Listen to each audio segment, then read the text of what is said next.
ఎందుకు? హాయ్ మావా, నేను మీ ఛానల్ మావా. Welcome to my channel. భయ్యా, లోకేష్ కనకరాజు గారు అంటే మన తమిళనాడు ప్రజలకి మరో రాజమౌళి అని చెప్పేసి ముద్ర పడిపోయింది అక్కడ. ఎందుకంటే అంత గ్రాండియర్గా ఆయన తెరకెక్కిస్తారు మూవీస్ అనే ఒక పేరుంది. సో ఆ మాట నిలబెట్టుకున్నాడా లేదా ముందుగా రివ్యూలో వెళ్ళి తెలుసుకుందాం. నా ఛానల్ అయితే సబ్స్క్రైబ్ చేసుకోండి. భయ్యా, ముందుగా స్టోరీ విషయానికి వస్తే, ఇందులో స్టోరీ చెప్పుకోవడానికి ఒక కూతురు కోసం తపన పడే తండ్రిగా చెప్పుకోవాలా, లేదంటే ఒక స్నేహితుని కోసం వెతికే మరో స్నేహితునిగా చెప్పుకోవాలా? అసలు ఈ స్టోరీ ఏమని రాసుకున్నారో మరి లోకేష్ కనకరాజు గారికే జస్టిఫై చేయగలరు అనమాట. ఎందుకంటే నాకైతే ఏం అర్థం కాలేదు భయ్య. ఫస్ట్ ఇంటర్వెల్ వరకు అసలు ఏం జరుగుతుందని, ఇంటర్వెల్ తర్వాత అంత ఇంత స్టోరీలోకి ఎంటర్ అవుతుంది అనే టైంలో లెంత్ మరీ ఎక్కువైపోయి సినిమా బోర్ కొట్టించేసింది. ఇక్కడ ఆ క్యామియో రోల్స్ నటించిన ఉపేంద్ర గారు కానీ, సత్యరాజ్ గారు కానీ, అమీర్ ఖాన్ గారు కానీ, నాగార్జున గారు కానీ ఎక్కడ మెప్పించలేకపోయారు ఈ మూవీతో అయితే నాకైతే అనిపించింది. ముఖ్యంగా ఆ ఎలివేషన్ సీన్స్ లో అనిరుద్ధ్ గారు మ్యూజిక్ మాత్రమే సినిమాని కాపాడగలిగింది, కానీ మిగతా ఏ సీన్స్ కూడా మూవీని అయితే నిలబెట్టే స్థాయిలో లేవన్నమాట.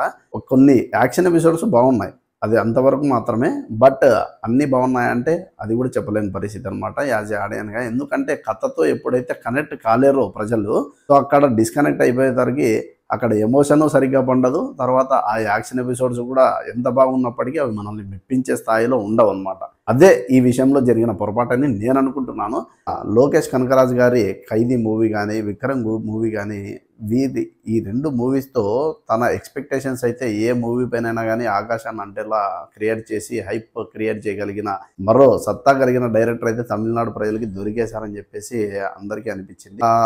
ఈజ్ని కంటిన్యూ చేస్తూ లోకేష్ కనకరాజు గారు తెరకెక్కించిన లియో మూవీ అయితే చాలా మందికి డిసప్పాయింట్ చేసిందనే చెప్పొచ్చు. ముందుగా ఆ మూవీ నుంచి బయటపడడానికి లోకేష్ కనకరాజు గారు చాలా ట్రై చేశారు. అటువంటి సమయంలో రజనీకాంత్ గారితో మూవీ అంటేనే ఎక్స్పెక్టేషన్స్ భారీ స్థాయికి అయితే వెళ్ళిపోయాయి.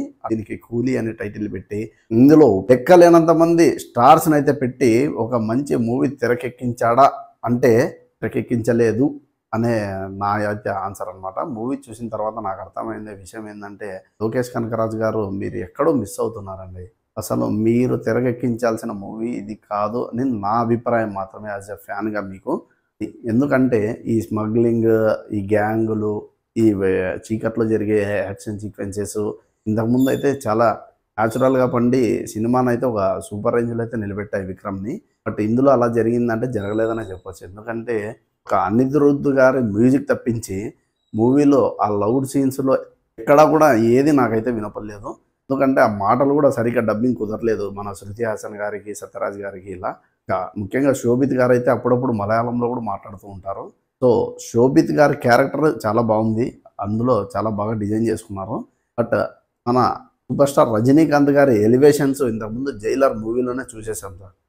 క్యామియోస్ కూడా అంతే, ఆ మూవీలో చాలా బాగా పండాయి. బట్ అలా పండాలని ప్రతి మూవీలో కూడా పండాలని ఎక్కడ అయితే లేదు కదా. సో అలాంటి క్యామియోస్ని నమ్ముకొని మీరు ఎందుకు ఇంకా పాత పంతాలను వెళ్తున్నారో అర్థం కాలేదు. మీలో ఉన్న క్రియేటివిటీని అయితే ఈసారి బయటికి తీయాల్సిన సమయం అయితే ఆసన్నమైందని నేనైతే కోరుకుంటున్నాను. సో మీకు ఇప్పటికీ అర్థం ఉంటుంది, ఈ మూవీ ఒక యావరేజ్ మూవీగా మిగిలిపోయింది. ఇక్కడ కూడా అసలు రజనీకాంత్ గారికి పవర్ఫుల్ డైలాగులు కూడా ఉండవు మూవీలో, మీరు బాగా అబ్జర్వ్ చేస్తే. నాగార్జున గారు ఎంతో ఇంతో పర్ఫార్మెన్స్ చేయడానికి ట్రై చేశారు. విలన్ రోల్కి ఏమాత్రం మ్యాచ్ కాలేదనే చెప్పొచ్చు. సార్ నా రివ్యూ అయితే కూలీకి. ఈ మూవీ చూసింటే ఎలా ఉందో కింద తప్పకుండా కామెంట్ చేయండి. అలాగే నా ఛానల్ని అయితే సబ్స్క్రైబ్ చేసుకోండి. సైనింగ్ ఆఫ్, మీ ఛానల్.